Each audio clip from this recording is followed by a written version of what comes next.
মতনই হয়েছে।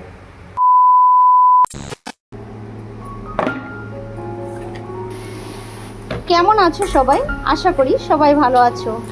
অনেকদিন পরে আরো একটি ভিডিও নিয়ে তোমাদের কাছে হাজির হলাম। তোমরা বলতে পারবে এটা কি? আচ্ছা, আমি বলে দিচ্ছি, এটা হচ্ছে মাছের কাঁটা। এবার বলো তো এটা কি মাছের কাঁটা? হ্যাঁ, মনে মনে যেটা ভাবছো সেটাই ঠিক, এটা হচ্ছে ভেটকি মাছের কাঁটা। তো আমি কাঁটাগুলো ভালো করে এমনি জল দিয়েও ধুয়েছি, তারপর নুন মাখিয়ে গরম জল দিয়েও বেশ ভালো করে ধুয়েছি। ধোয়ার পরে এবার এটাকে নুন হলুদ মাখিয়ে দেওয়া যাক। নুন হলুদ ভালো করে মাখিয়ে দিয়েছি। দেখো, মাখাতে মাখাতে হাতটাও কেটে গেল মাছের কাঁটা দিয়ে। তোমরা কি জানো ভেটকি মাছের কাঁটাও খাওয়া যায়? হ্যাঁ, আমি না আগে কিন্তু জানতাম না, আমাকে আমার ননদ খাইয়েছিল। তো তখন থেকেই ভেটকি মাছের কাঁটাটা আমার বেশ প্রিয় হয়ে গেছে। আমি তো এর আগে কখনোই খাইনি, আর তারপরেও তেমন খাওয়া হয়নি। প্রায় আমি 4 বছর 5 বছর আগে খেয়েছি ভেটকি মাছের কাঁটা, তারপরে আর চোখেও দেখিনি আর খাইও নি। তো চলো এবার রান্নাটা শুরু করা যাক। সেই জন্য আমি আলুগুলো এরকম ডুমো ডুমো করে কেটে নিয়েছি। আর মশলার জন্য এখানে আমি রসুন, আদা, পেঁয়াজ, টমেটো, কটা কাঁচা লঙ্কা। এবার আমি পেস্ট করব টমেটো এখানে, তারপরে আদা, রসুন, পেঁয়াজ আর কাঁচা লঙ্কা।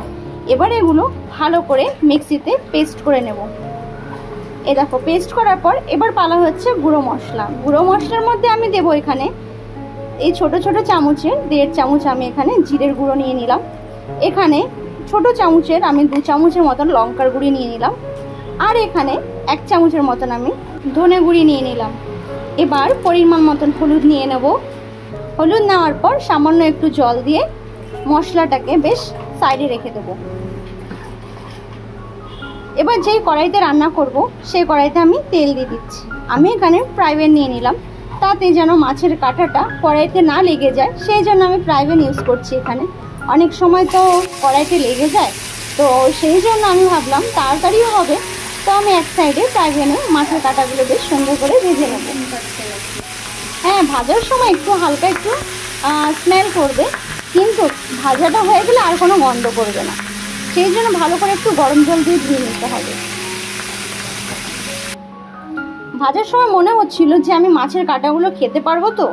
আসলে অনেক বছর পরে রান্না করছি তো, তাই এরকমই মনে হচ্ছে। মানে রান্নাটা আমি রেগুলারই করি, কিন্তু এই মাছের কাঁটার কথা বলছি।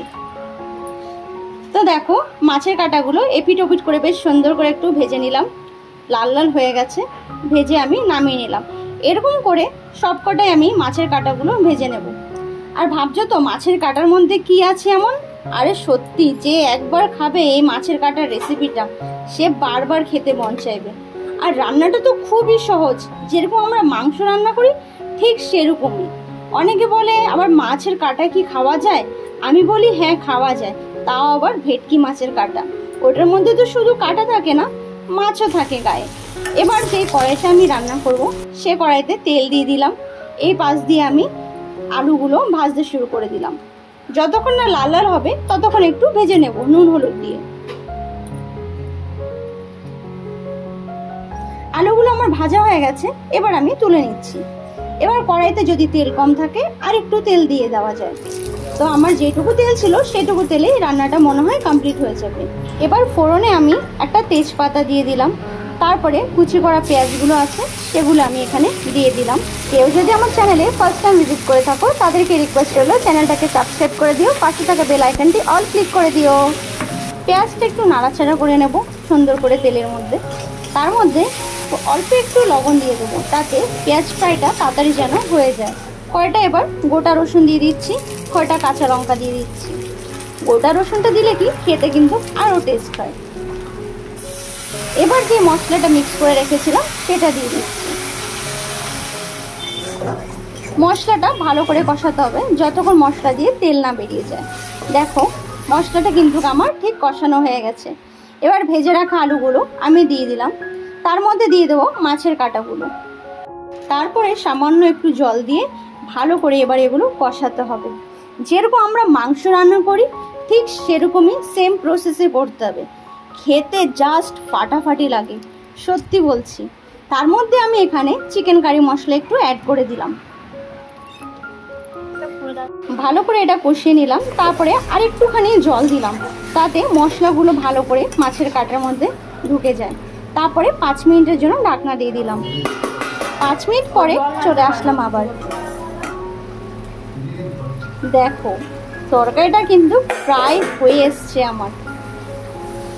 আর এটার স্মেলটা এত সুন্দর বেরিয়েছে না, আমি ভাবতেই পারিনি যে এত সুন্দর স্মেল বেরোবে।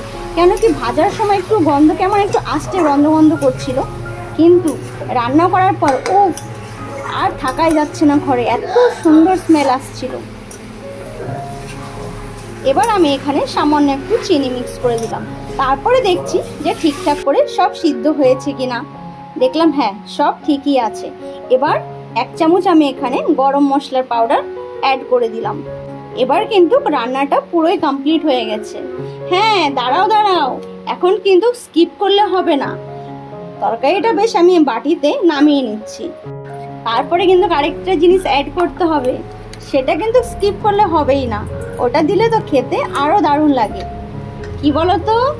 হ্যাঁ এটা হচ্ছে ঘি। 1 চামচ এখানে আমি ঘিটা অ্যাড করে দিলাম। দেখো এবার রান্নাটা পুরো কমপ্লিট হয়ে গেছে। দেখতে দারুণ লাগছে, দারুণ, আর খেতেও ফাটাফাটি ছিল।